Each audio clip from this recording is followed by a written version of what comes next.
Hello and welcome back to the latest edition of the Jake's Take with Jacob Elyachar Podcast. I'm your host, Jacob Elyachar, Chief Content Producer and writer of Jake's Take, a pop culture and entertainment news website.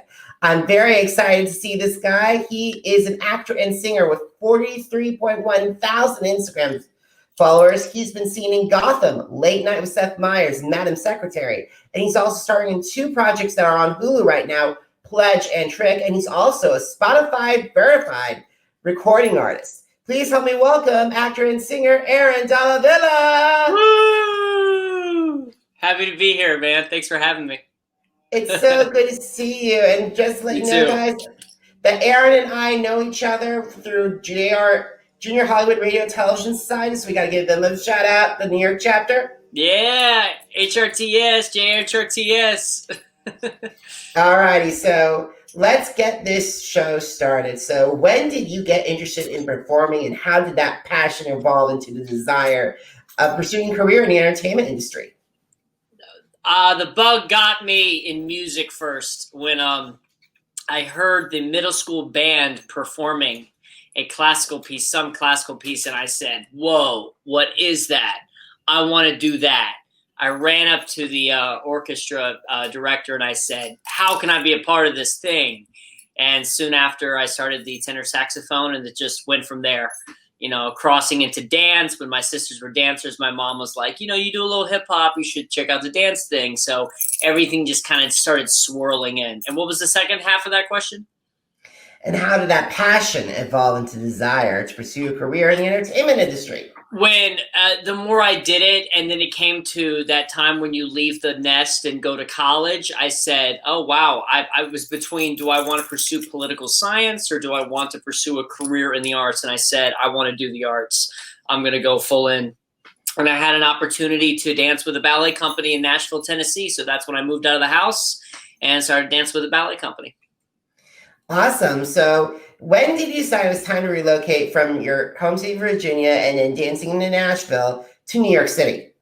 The universe just kind of led me to be where I needed to be in this certain moment. It went from Nashville to getting an opportunity to go to Portland, Oregon, and audition for this company, which led an opportunity to go audition for this place in Chicago, which I found a home for 2 years. And then it led to being scouted by a New York City manager off my website. Literally, he found me online and said, do you have any plans of moving to New York? And I said, absolutely. At that time, I wasn't happy with where things were going. So I said, let's do it. And I took a leap of faith. And that's where I moved from Chicago to New York. Awesome. So while in New York, you had the opportunity to appear on several television programs, including the much missed Gotham. That was great. Yes. Late Night with Seth Meyers, one of my favorite late night shows. Yeah. And then recently you wrapped up Madam Secretary. Right. So what were some of your highlights from those experiences, and what were some of the lessons that you learned that helped you improve your skills as an actor? Highlights working with those stars, Tia Leone, working with her, working with Andrew, what's his name? Plays the Riddler. He's got a three-part name. Andrew Michael Hall? No. Oh, yeah. Is it Andrew Michael Hall? It's Corey Michael Hall. Corey Michael Hall. That's it. Let me just look up really quickly so we don't do that. And guys, this is live. This is live. Right. So we want to be, correct. We got to make sure it is Gotham, because I know that Robin Lord Taylor, by the way, who should be playing Penguin on the Arrowverse, he should be transferring over Penguin. Corey Michael Smith, a.k.a. Edward Nygma, the Riddler. There we go. Yeah, working with Corey Michael Smith, Tia Leone, and Seth Meyers, seeing how they work was incredible. The lessons were seeing how they worked, and also I remember, I'll give you a story. I remember doing Late Night with Seth Meyers. I was sick as a dog. When I booked the spot, and I showed up and I barely had a voice. And I didn't really, there was this one acting beat. I was supposed to have 5 lines in the spot. I cut to 3 lines. I was really struggling with the 4th and 5th beats of the scene because I just was not there. I didn't understand as an actor at that time what the scene meant in that time. So I felt like an absolute failure. I thought Seth Meyers hated me afterwards. So the lesson was you just have to take a minute, breathe, listen, and do the best you can, and to do more homework. And then after those experiences, after the Late Night with Seth Meyers experience, because I booked that without an audition. They just booked me off a headshot. Wow. Yeah. And then I really learned how to act after that spot. I went to real training with people who were super established, and I learned the craft of acting. There's a science to it. There's a technique to it, that kind of thing. So that's what it really led me to that, to say, I don't want to look like that again. But you see the spot now, and you would never know. You see me, the three-line co-star, and it turned out just fine. So awesome. And by the way, you had a chance to perform in 30 Rock, which is very rare for a lot of people. Yeah, that was incredible. And then taking afterwards, even though I'm feeling like garbage afterwards, they give you, a nice robe, and you can go take a shower, and you really feel like VIP, and you feel like, wow, this could be the same room that Alec Baldwin was in, so it's pretty cool. And that's true. And also Gotham and Madam Secretary as well. Now, which season of Gotham were you? Were you on any particular season? Season 5, episode 5 for Gotham. Oh, the final season. Yes, final season. And then the final season for Madam Secretary, too. So you got the opportunity to close out both those shows. Yeah. So what was it those sets like? Because were like people being nostalgic? No, everyone was there. Everyone was there, super focused, super professional, to do the job of what needed to get done. That was basically it. Yeah. That's incredible. So now if my audience goes on Hulu right now, they will find you on 2 different projects. One of them is called Pledge, and the other one is called Trick. So what are some of the similarities and differences between these 2 projects? Well, Pledge, for one, I have a bigger role in it. Pledge was sort of my breakout sort of horror indie kind of hit. The characters I play are similar. One's more lower class jock, one's upper echelon, skull and bones type jock. And so they're similar in those, but the differences are one small town and one super upper class socialite, and the how much screen time I have. So they're very similar. Awesome. Now, also, I checked on your IMDb page, and you're also expected to star in a new film called Immortal. Is this a little early to describe the film? And I'm not starring in Immortal, but I do have a part of. I am in part of Immortal. No, we can talk about Immortal. I think it actually dropped on. What's the date today? I think it dropped on VOD. If we want to confirm that, it might have already dropped on VOD. But we can talk a little bit. I won't spoil too much. All right. So Immortal. So what is the film about? So Immortal is an anthology series about an anthology film which comprised of 4 different stories of people who cannot die. So in the segment that I'm in, it happens to be about my teacher, played by Dylan Baker, who was awesome to work with. And he takes a liking to one of his female students, Lindsay Mouchette, played by Lindsay Mouchette. And they have a little go at it when it comes to see if you can kill me, the most dangerous game kind of game that they play at the end. I played the class clown kid who, through my jokes and back and forth with the character played by Dylan Baker, we reveal his philosophy of what he feels about villains. And you'll see later on through our discussion how it highlights the rest of the film's message. Awesome. So what have been some of the challenges that you have faced throughout your career, and how did you overcome those obstacles? Well, for one, I had a pretty sizable scholarship to go to Tisch School of the Arts at New York University. I was always meant to be in New York. I had a sizable scholarship to go to New York from Virginia originally for dance. My my dad wouldn't co-sign my loan, so I moved out to dance with the ballet company in Nashville. And through a roundabout way, years after, found my way back to New York City.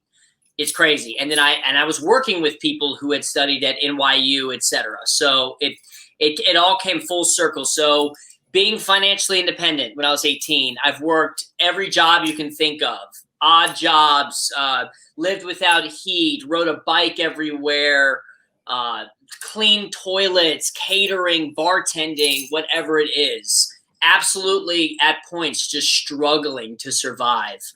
And then having to deal with injuries and dance on top of that. I came down with a pretty bad case of shin splints.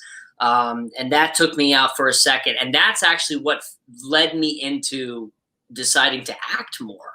That's what created that. So it's always been, my situation has been, whenever an obstacle comes in my path, I just have to make the decision.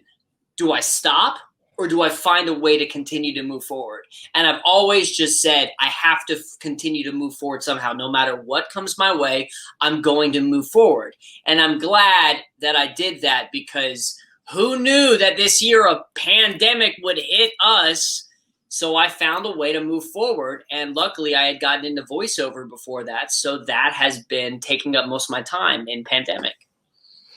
And I was about ready to bring that pandemic up in my latest question, because I've asked a lot of my guests on my podcast how this pandemic has challenged you. And they've always, and some of them have said that it has been a blessing in disguise. So I would love to hear your take on this, which is, how has the coronavirus pandemic challenged you as a professional in the entertainment industry, and how did you overcome those obstacles? I'm a very sociable person, so I like to go out and about. I like to see people. So the challenging thing has to been the being by myself all the time. But at the same time, as an artist, you kind of need that to refill your well and refill your tank. It has, despite it killing lots of people, which is a terrible, unfortunate thing. And I know a lot of people whose family members died as a result of this illness. It has been a blessing in disguise for me, because I have moved forward. I have been busy the entire COVID season with auditions, mainly in voiceover and even TV and film auditions. I'm shooting something in LA in October, actually, that I booked the other day. And I just received 3 auditions today, that I've got to work on after we're done here.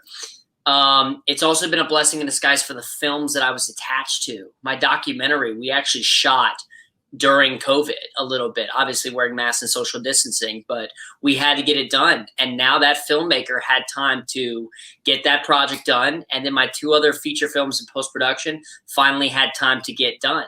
The one that I'm a lead in, Alpha Rift, coming up, the director literally said it took him hours, because he's doing all the special effects and stuff. He said if it weren't for COVID, he wouldn't have been able to get it done. That's incredible. Yeah. And it also led me to explore my more musical outlets. It also allowed me to explore my more musical outlets because of COVID. I said, well, acting on camera and stuff auditions weren't rolling in at the time as much, and it was mainly voiceover. So I said, what do? Why don't I just put out these lyrics that I've been holding on to for years in my folder on my laptop? Let's put it out there just to have it out there. So I did. All right. I definitely think, and I listened to Conspiracy, and it's probably one of the most heaviest songs that I listened to this year so far. Yeah. So what is the story behind Conspiracy? Conspiracy was written 4 years ago, because I saw what was happening in the country politically, and I wanted to express some of my thoughts on how I felt about everything. And then I just decided, what's the best avenue for me to express my thoughts rather than just ranting on Facebook or et cetera, social media? I said, why don't I put it into a song? And it's really good. It's a really good song. I think people should definitely listen to it. And I want to check to say, because the thing is, when I saw, what does it mean to you to be verified on Spotify? It makes me feel like a real musician.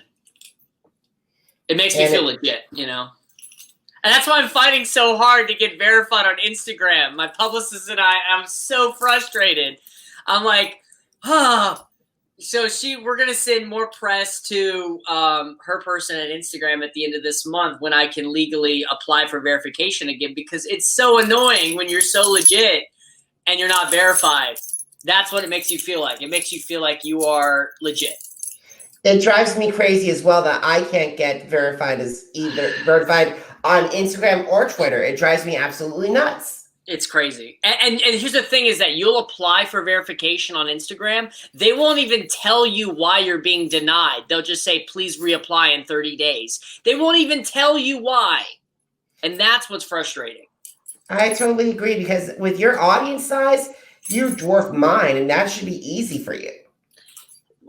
Well, but it's not just about audience size, engagement and press, You can Google people and they'll pop up. So that is the next thing that I'm working on, is getting verified on Instagram and Twitter.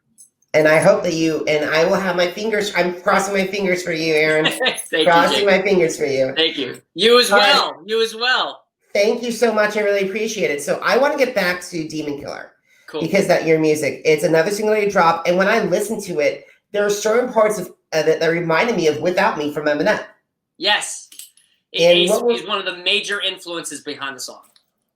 Yeah, I was about ready to ask you that question about, what were some of the musical influences that were in the song? And I think Eminem was a top one. Eminem's a top one. Kanye West, the beat is a total Kanye West beat, especially with the vocal pattern. I found this producer. He's out of Russia.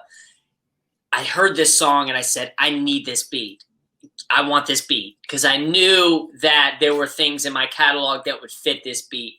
So yeah, Demon Killer is a really special thing for me. Eminem, MF Doom, the initial flow of the first verse was supposed to be MF Doom, but it didn't fit the style, so it turned more into a Beastie Boys kind of flow. So I'd say the biggest influences on the final track are Eminem, Kanye West, and Beastie Boys.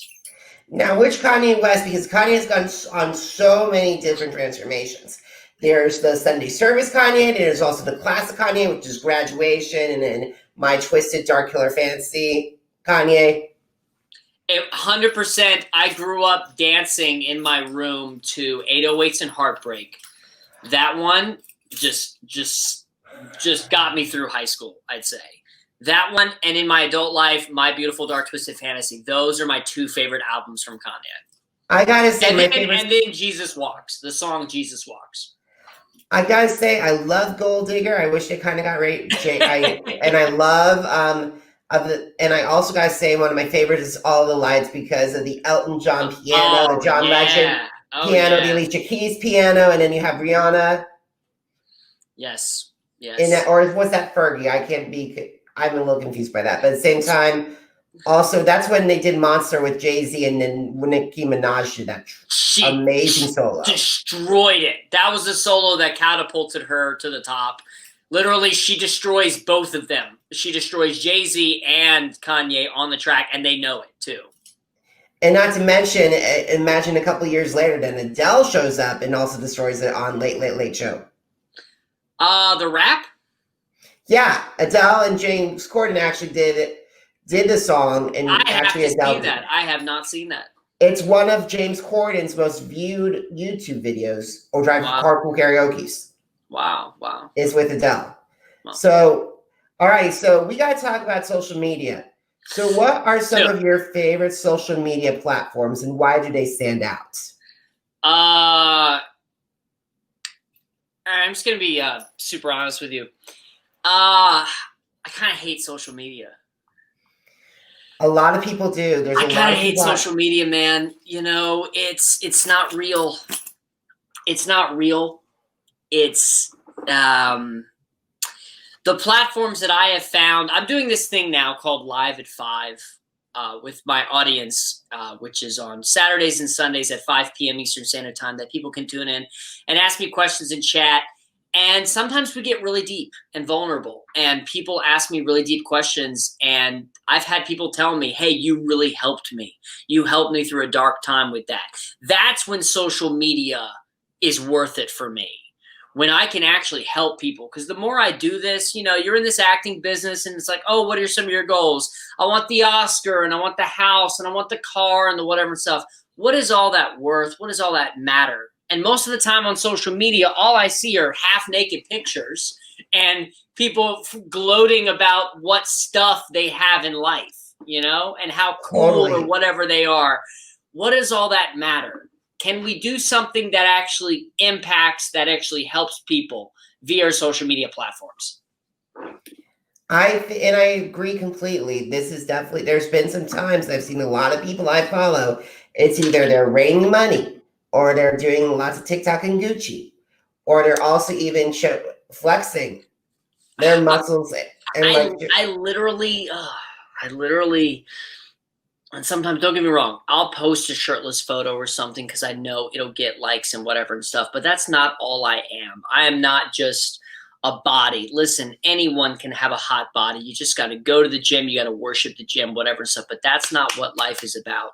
That's not what I'm doing up here. I just want to create timeless pieces of art, pieces of work that withstand the test of time, that can help and inspire people. And be known like that. Honestly, I just want to, I wish I could get where I want to be in the entertainment industry and disappear from social media. Completely disappear. Facebook, Instagram, Twitter, gone. And literally just go learn. What does Daniel Day-Lewis do? He goes to learn to make shoes. He's like, cobbler. What? That's so cool to me. You go and learn a trade. You go and learn a skill. And then you come and you do your movies, you do your art, and then you let that be, and then you walk away. I feel like social media is great when it's used to inspire people, but then it's also become a disease to society of constantly comparing myself to other people, disconnecting us from people that are literally right next to us. We'd rather talk to someone virtually than in person. I totally agree with you on that, on all those points. Yeah. All righty. So we got, did that come across how I feel about social media? It did, Aaron, it did. And I got to say, of all the people I've interviewed on the podcast, it's almost my 1-year anniversary of the podcast. So that was one of the most honest answers I've heard regarding social media. Thanks, man. You're so welcome. So I have, one of my last questions is, where can my audience find your work? Meaning your music, your films, where can they find them? Well, here's the, as someone who's still working to build a bigger name for themselves, who's on the path to build a bigger name for themselves, the best way to keep in touch with my work is sadly social media. so there you go. So my Instagram handle is @Aaron Dalla Villa. I mainly post everything there. You can see me. You can Google me. Go on my IMDb. Find out what I've been in. Look up the shows. Just do a little research. Hulu and the music on Spotify. But everything you can stay connected to me via Instagram @Aaron Dalla Villa before I eventually delete it. All right, Aaron. So I got to do some plugs if you don't mind. Cool. Go for it. Alrighty, guys, you can download episodes of the Jake's Take with Jacob Elyachar Podcast on Apple Podcasts, Google Podcasts, Spreaker, and our mutual friend Spotify. Hey! Just type in Jake's Take with Jacob Elyachar, JACOBELYACHAR Podcast, and they're right over there. And also, I have to do this social media plug. Okay, I'm on Facebook, Instagram, Twitter, and YouTube. First name Jacob, last name Elyachar. And once again, Elyachar is spelled ELYACHAR. And also, do you like to learn about my music reviews? Do you want to read some of my interviews? Do you want my take on America's Got Talent and The Masked Singer? Well, head over to jakestake.com. Once again, it's jakes-take.com. Aaron, thank you so much for an incredible conversation. I truly enjoyed it. My pleasure, Jacob. Thank you so much, man. Awesome questions. Thank you so much, guys, and I will see you later. Until next time, have a fantastic day, and remember always, Jake's Take with Jacob Elyachar is a place for everything pop culture and entertainment. Bye.